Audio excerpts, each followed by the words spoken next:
Año 2025. Buscando el reino de Dios y su justicia.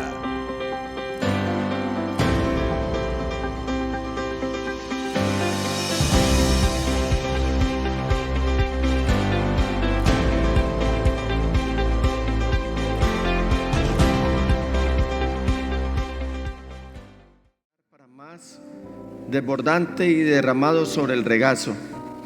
La cantidad que den determinará la cantidad que recibirán a cambio. Luego Jesús les dio la siguiente ilustración: ¿puede un ciego guiar a otro ciego? ¿No caerán los dos en una zanja? Los alumnos no son superiores a su maestro, pero el alumno que complete su entrenamiento se volverá como su maestro. ¿Y por qué te preocupas por la astilla en el ojo de tu amigo cuando tú tienes un tronco en el tuyo? ¿Cómo puedes decir: amigo, déjame ayudarte a sacar la astilla de tu ojo, cuando tú no puedes ver más allá del tronco que está en tu propio ojo? Hipócrita, primero quita el tronco de tu ojo, después verás lo suficiente bien para ocuparte de la astilla en el ojo de tu amigo. Un buen árbol no puede producir frutos malos, y un árbol malo no puede producir frutos buenos. Al árbol se le identifica por su fruto. Los higos no se recogen de los espinos y las uvas no se cosechan de las zarzas. Una persona buena produce cosas buenas del tesoro de su buen corazón, y una persona mala produce cosas malas del tesoro de su mal corazón. Digan conmigo: lo que uno dice brota de lo que hay en el corazón. Amén, amén y amén. Pastor, por favor. Te damos gracias, Señor y Dios nuestro, por tu palabra. Gracias por estas palabras de Cristo Jesús, tu amado Hijo, quien también es Dios, quien es Dios sobre todas las cosas. Padre, sus palabras hoy resuenan para nosotros. Y te pedimos, Señor, que al escuchar esta noche tu palabra podamos tener vida. Que nuestro corazón sea transformado y que el fruto de esta palabra en nosotros produzca al 30, al 60 y quieras tú al 100%.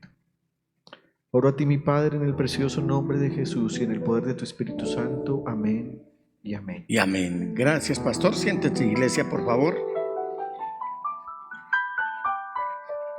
Hace 2 miércoles empecé a compartir con ustedes este tema que titulé Perfil de un discípulo de Jesucristo.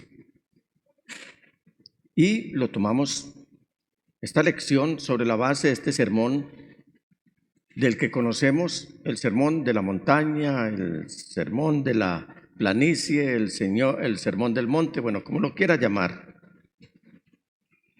Aquí el Señor está dando una serie de lecciones sobre cómo debe ser el verdadero carácter de quienes le siguen, y deja al descubierto la condición real de nuestro corazón. En primer lugar, vimos que el perfil de un verdadero o de un discípulo del Señor Jesucristo debe ser que dé con generosidad auténtica, no con una generosidad fingida ni hipócrita, sino con una generosidad auténtica, original. Y en el versículo 38 él dice: den y recibirán. Lo que den a otros les será devuelto por completo. Lo que está hablando aquí es conforme nosotros, no todo el tiempo regalar cosas, sino conforme nosotros nos comportemos con los demás, ese mismo trato recibiremos. Eso mismo lo dijo el Señor: traten a los demás como quieren ustedes que los traten. En esto consiste la ley y los profetas. En segundo lugar, vimos que el discípulo del Señor Jesús debe ser prudente y cuidadoso. Si somos discípulos del Señor Jesús, podemos aplicar ese adagio que dice: de tal palo, tal astilla. En esta noche, en tercer lugar, vamos a ver que ¿cómo? Sí, gracias, pastor. Que parte del perfil de un discípulo de Jesucristo debe caracterizarse por tener una humildad sincera. Vamos al versículo 41. ¿Y por qué te preocupas por la astilla en el ojo de tu amigo cuando tú tienes un tronco en el tuyo? Y quisiera que nos detuviéramos aquí por un instante, mis amados hermanos, para entender mejor este dicho que salió de los labios del Señor Jesús y que es a la verdad un tanto cómico y por lo tanto causa un poco de risa. En algunas ocasiones los pastores les hemos compartido a ustedes que en la Biblia también hay humor. Hay muchos casos de humor bíblico y este es uno de ellos. Estas palabras del Señor Jesús nos están dando una semblanza de algo que parece como risible, algo que muestra el buen humor que identificaba el Señor Jesús. ¿Y por qué te preocupas por la astilla en el ojo de tu amigo cuando tú tienes un tronco en el tuyo?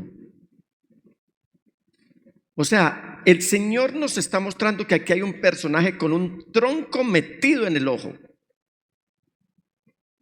La palabra traducida astilla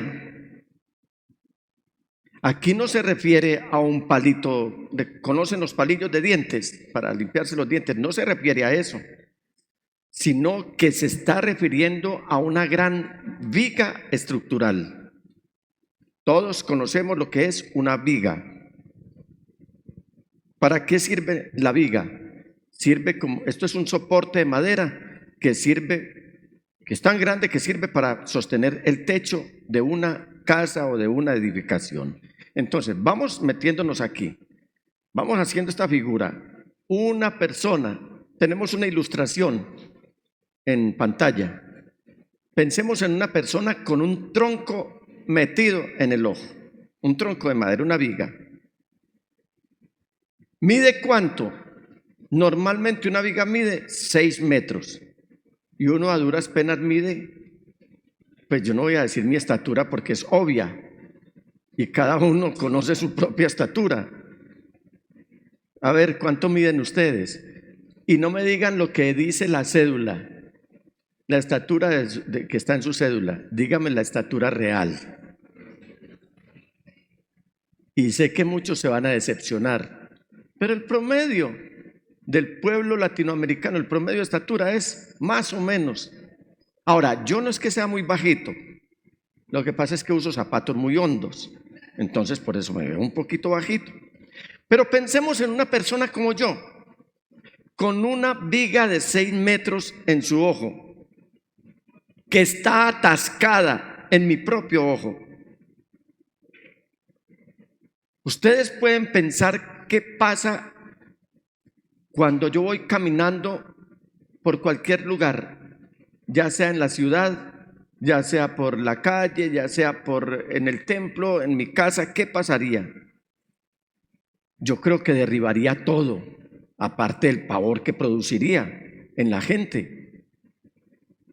¿Y qué tal cuando usted llega a la iglesia o alguien llega a la iglesia? Otro, aquí no sucede eso, no. Aquí no hay ninguno con vigas en los ojos, con troncos, no. Pero ¿qué pasa si llegara uno con una viga en el ojo?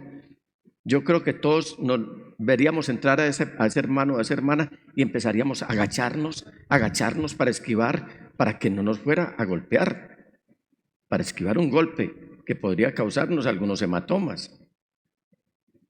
Pero me parece muy interesante que este hombre es muy atento al que se está refiriendo el Señor Jesús, pero además de atento es muy observador. Y el Señor Jesús dice que este hombre con esa viga en el ojo está viendo a su hermano de pronto por allá, en la parte de allá del salón.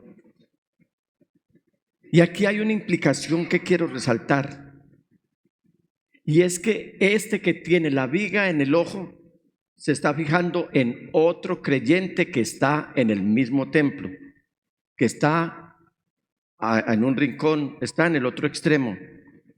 Y ese otro tiene una viruta o un aserrín o una paja en su ojo. Entonces miren ustedes esa figura. Uno con una viga muy grande, 6 metros, y otro con una viruta, con un aserrín, con una mota de madera en el ojo.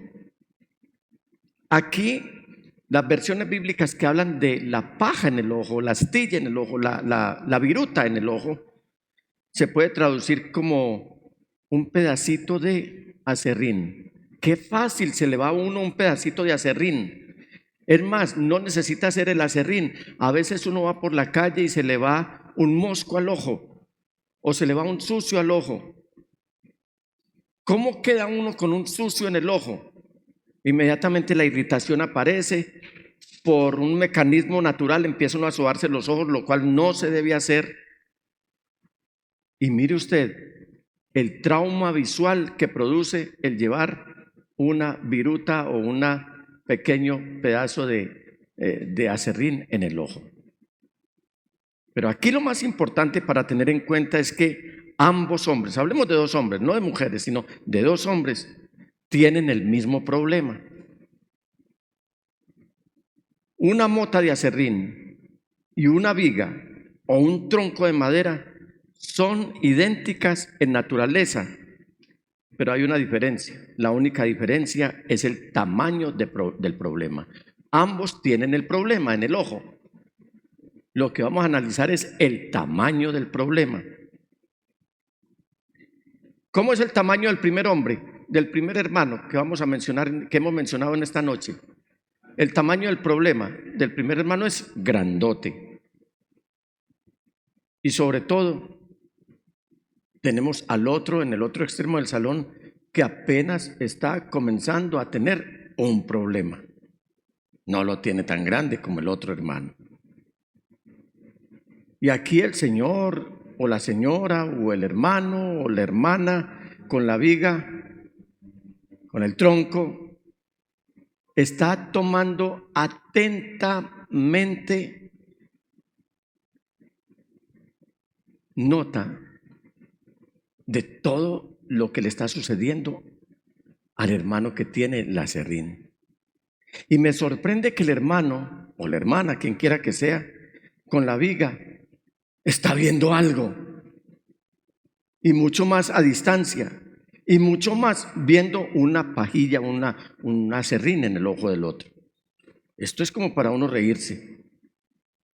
Aquí el mayor problema es el hecho de que el hermano cabeza de viga no quiere dejarlo en paz, lo molesta todo el tiempo, quiere hacerle una cirugía, quiere intervenir inmediatamente. Le está sacando por todos los medios, está publicando el problema que tiene el hermano que apenas está comenzando con su problema y él no se fija en el de él. Mire lo que dice el Señor Jesús en el versículo 42 en su primera parte. ¿Cómo puedes decir, amigo, déjame ayudarte a sacar la astilla de tu ojo? Y me parece tan pedagogo el Señor, tan buen maestro, que Él se va a hacer entender de todo su auditorio, porque Él está describiendo una escena supremamente divertida en la que el hermano o la hermana cabeceviga persiguen al hermano o a la hermana con la astilla y lo están persiguiendo por todo el templo, y si lo ven en la calle, lo están persiguiendo en la calle, aún desde la casa lo están persiguiendo mientras el otro está en la casa, porque están moviendo la lengua todo el tiempo, acusando al otro que está empezando con un problema, cuando él ya tiene un problema lo suficientemente grande como para dejarlo ciego del todo. Y lo peor es que el de la viga quiere arrinconar a como dé lugar y vencer al que tiene el pequeño aserrín en el ojo. Al leer esta escritura, que me produjo un poco de risa, me doy cuenta de que a quienes les estaba hablando el Señor Jesús, a la multitud a la cual le estaba hablando, seguramente ellos también empezaron a reírse al escuchar esta historia. Hoy nos sonreímos, seguramente nosotros también. Parece que las cosas no están como para sonreír, pero sonríe, hermano, voltea al lado y sonríe. Sonríele al que tiene a tu lado. ¿Por qué? Porque es que ya no es difícil sonreír. Pero estas historias hay que sonreír, pero hay que mirarlas con una objetividad y sobre todo con la enseñanza que el Señor Jesús nos quiere transmitir. Porque cuando pensamos en lo que el Señor está diciendo, nos damos cuenta de que Jesús simplemente está como corriendo un telón o corriendo una cortina y nos está mostrando nuestra propia realidad.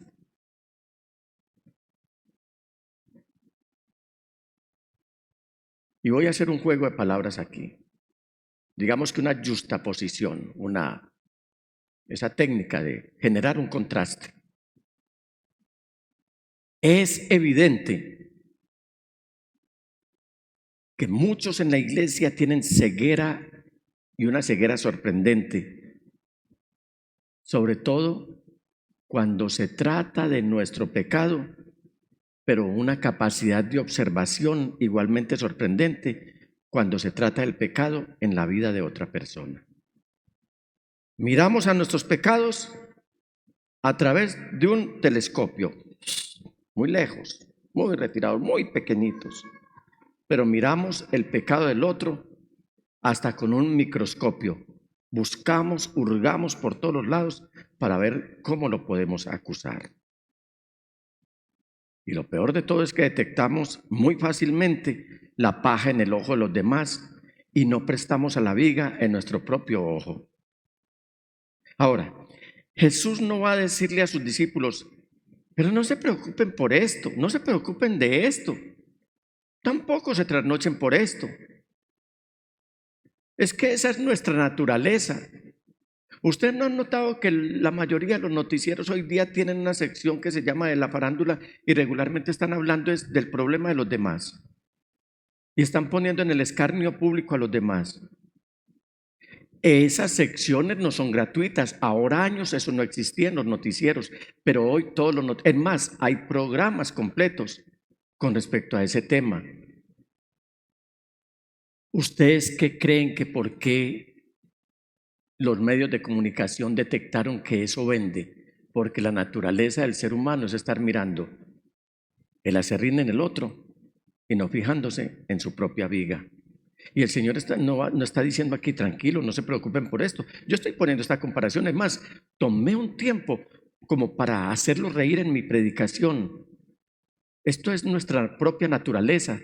No, no es así, porque Él continúa diciendo en el versículo 42, en su segunda parte, hipócrita,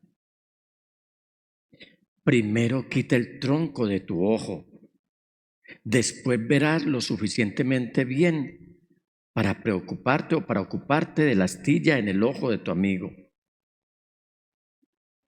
Hipócrita, qué palabra tan dura.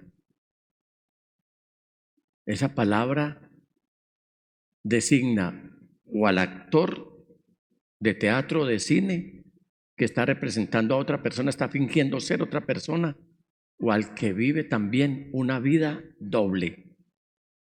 Este hipócrita viene del griego, en el cual nos está diciendo o nos quiere decir que alguien tiene un antifaz, alguien tiene una máscara, alguien se está escondiendo detrás de una fachada para ocultarse, pero de esa manera tratar de tener cierto nivel y de capacidad para señalar a los demás. Pero esto, según la palabra del Señor, nos dice que esto no se va a esconder por mucho tiempo. Iglesia, estos temas hay que tratarlos porque son las palabras mismas del Señor Jesús. Quiero que me entiendan que no estoy haciendo referencia a un tema específico que esté sucediendo en la iglesia o me esté refiriendo a algún hermano en especial, porque es así. No, hermanos, estoy tomando estas palabras del Señor, sea para que nos sirvan de antídoto o nos sirvan de vacuna. De antídoto para combatir si alguien está procediendo de esa manera, o de vacuna para que no caigamos en el riesgo que el Señor empiece a decirnos hipócrita. Hoy tenemos que enfrentar la realidad, hoy tenemos que admitirlo, hoy tenemos que confesarlo, porque esto significa que un discípulo de Jesucristo debe adoptar este tipo de humildad sincera acerca de sí mismo antes de mirar lo de los demás.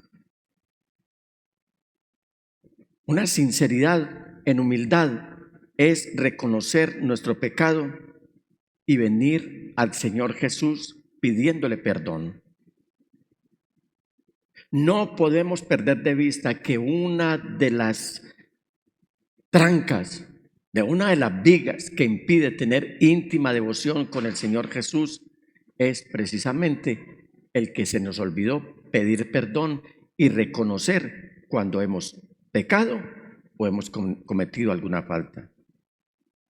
Hermanos, volvamos al versículo 41 por un momento, porque el Señor revela por qué solemos ignorar la viga en nuestras propias vidas. Él usa dos verbos diferentes para observar.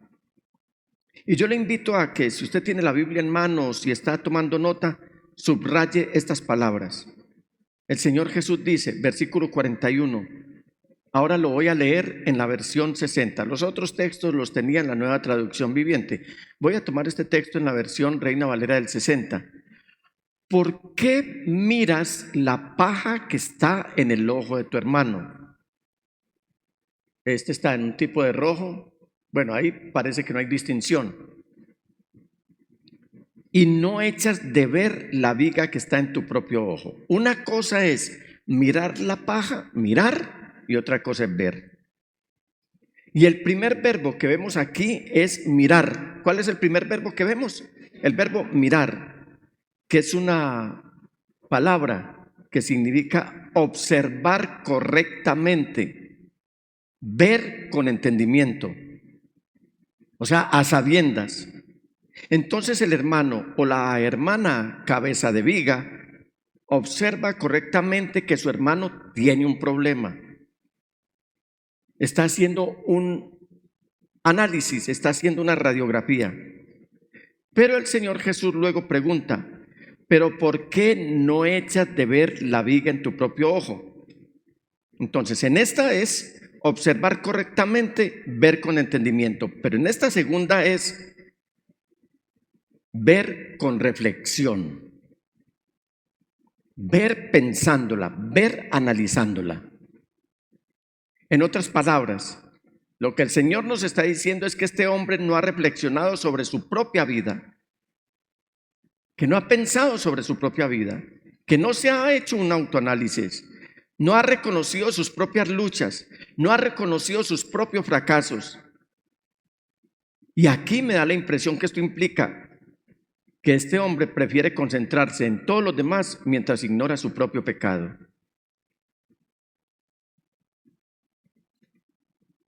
Años atrás, cuando trabajaba para una compañía,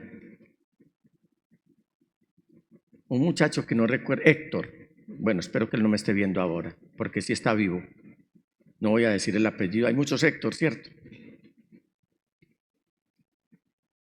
Y un día me llamó y me dijo, don Nicolás, me llamó a su puesto de trabajo, don Nicolás, venga. ¿Y qué pasó? Es que vea, fulano de tal, lo vengo observando durante toda la mañana y no hace sino perder tiempo en su puesto de trabajo. Mira, sale, se fuma un cigarrillo, entra, escucha radio, cuando eso no existía el celular. Yo no me imagino si existiera el celular en ese momento. Yo me quedé callado y sigue trabajando, Héctor. En la tarde la misma cantaleta, al otro día la misma cantaleta, y yo le dije, Héctor, concéntrese en su trabajo, porque aquí usted está cometiendo una falta, y es que por estar observando al otro, usted está dejando de hacer lo suyo. responda por lo suyo, que él tendrá que responder por lo de él. Estaba mirando el aserrín en el otro y él tenía ya a lo mejor todo el tiempo que él estuvo observando a su compañero de trabajo, sumado, era más de lo que el otro estaba perdiendo al buscar la emisora en el radio y lo demás, o saliendo a tomarse el tinto. Y esto es lo que lleva a un discípulo de Jesucristo hacia una vida santa, el saber reconocer, el saber arrepentirse, el saber pedir perdón, una sincera humildad. Debemos reflexionar de manera realista sobre lo que Dios necesita hacer en tu propia vida y en mi propia vida, especialmente cuando estamos notando pecados en la vida de otros. Hermano y hermana, yo les hago una pregunta en esta noche. ¿Ustedes pueden detectar el pecado en otros? En el discernimiento que el Señor le da a uno como pastor, yo sí. No es frecuente, ni tampoco llego a la iglesia mirando a ver quién está en pecado, no. Pero hay personas que están en pecado y huelen a pecado. Se percibe el olor a pecado. ¿Qué hace uno? No procede de esta manera, sino que nos acogemos a lo que el Señor Jesús nos enseña, porque misericordia es lo que quiero y no sacrificios. Llamamos a ese hermano, iniciamos un proceso con él de acompañamiento para restaurarlo y en la medida que se pueda blindarlo para que no haya comentarios que puedan destruir esa vida, sino que podamos rescatar aquel, porque es que a veces creemos que la oveja perdida es el que se fue de la iglesia. A mí me dicen, pastor, ¿por qué no va a buscar a ese hermano que se fue de la iglesia? Es que él se fue voluntariamente, yo no lo eché.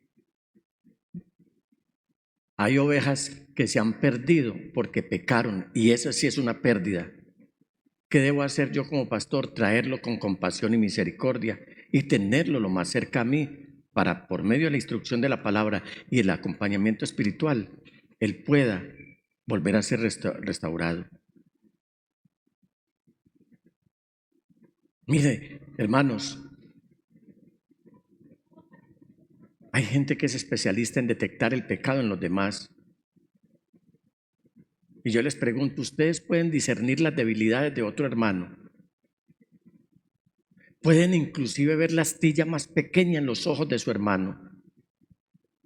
Y bueno, la próxima vez que detecte un pecado en la vida de su hermano o su hermana, hágase la siguiente pregunta. Cuando veo ese pecado en ellos, cuando veo sus problemas, cuando veo sus debilidades, cuando veo sus errores, ¿será porque también están en mi vida? Y con esa clase de sincera y honesta humildad y reflexión, su vida permanecerá limpia en constante confesión y en constante arrepentimiento. Habiendo entendido ese concepto, no nos perdamos ahora el consejo del Señor Jesús, porque el Señor Jesús nos dice que no nos encarguemos de la viga en nuestras propias vidas, pero note que la responsabilidad no nos la concluye Él allí, no termina allí. Él va a entrar como buen pastor a animarnos a ir y ayudar a nuestro hermano en pecado para lograr la victoria en su vida. Y mire cómo nos anima Él, por eso estas palabras, esto no lo podemos leer tan rápido. Mire cómo dice en el versículo 42, en su tercera parte, en el versículo 42c, después verás lo suficientemente bien para ocuparte de la astilla en el ojo de tu amigo. ¿Cuándo? Cuando yo me despojé de mi viga. ¿Cómo? Reconociendo, arrepintiéndome, siendo sincero, pidiendo perdón y dejando que el Señor renueve mi vida, restaure mi vida. De esa manera, pasando por esa experiencia, voy a tener compasión y misericordia de mi hermano que apenas está comenzando a enfrentar y a vivir su propio problema. Porque si usted observa bien este versículo, Jesús no dice, usted solo encárguese de su propio pecado y nunca se meta en la vida de los demás. No. ¿O quién se cree que es para juzgar a otros? El apóstol Pablo, escribiendo a los romanos en el capítulo 2, él dice, oh hombre, quien quiera que seas tú que juzgas a los demás, porque en lo que juzgas a otro, te condenas a ti mismo. No estamos en la época de los jueces, porque el juez llegará en su momento a juzgar con justo juicio. Nosotros por el momento no juzguemos a nadie. Es más, es posible que apenas estés saliendo de un pecado más grande. Es posible que apenas estés siendo restaurado. Pero no.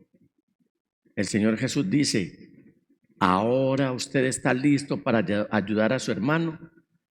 Ahora tiene la disposición y sobre todo tiene el espíritu adecuado que te va a dar una humildad sincera, te va a dar una humildad honesta. Lo que les quiero decir, palabras más, palabras menos, hermanos, es, ahora está listo para corregir a su hermano, no como un enemigo, sino como un médico.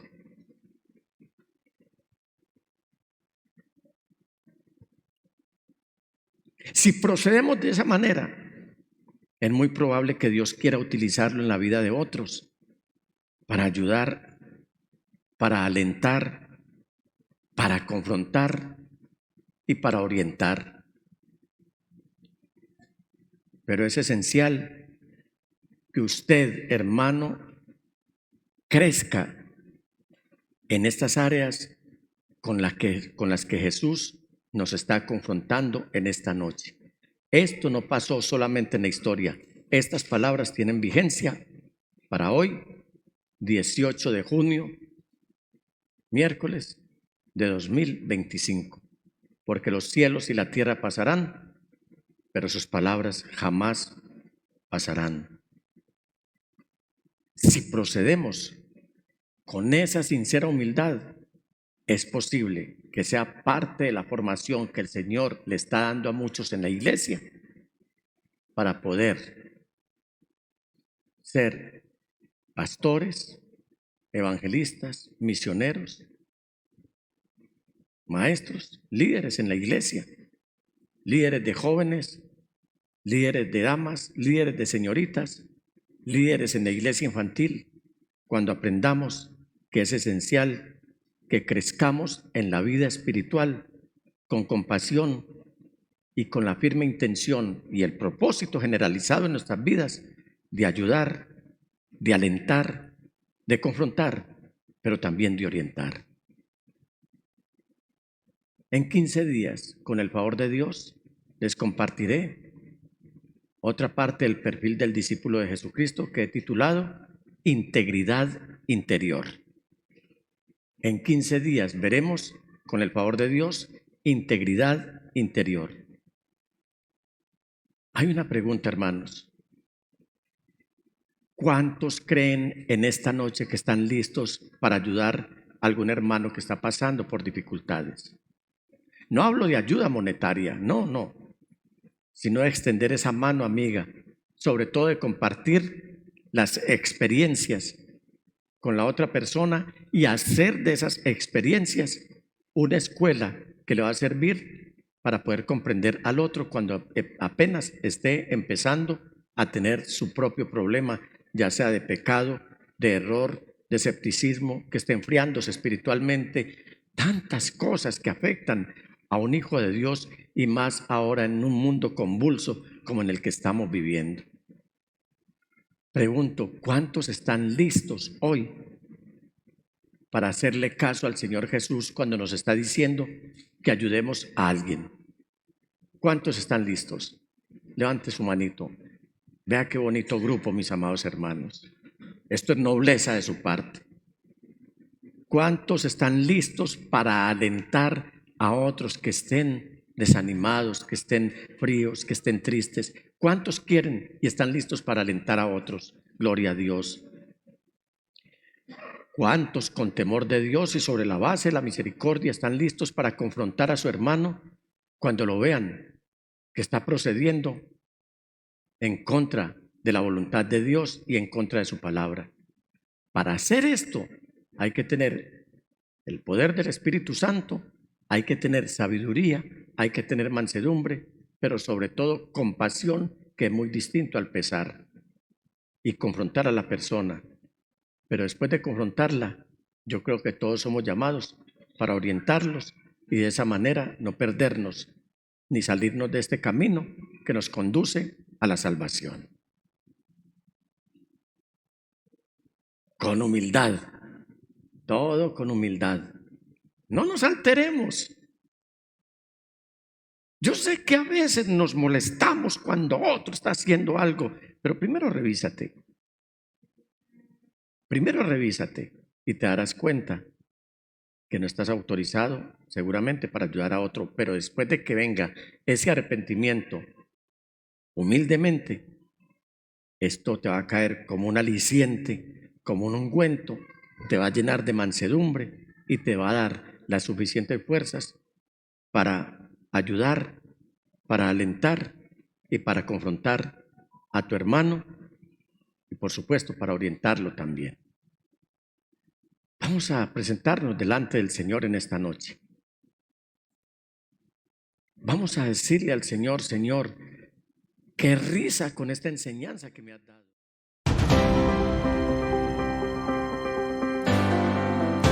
Año 2025. Buscando el reino de Dios y su justicia.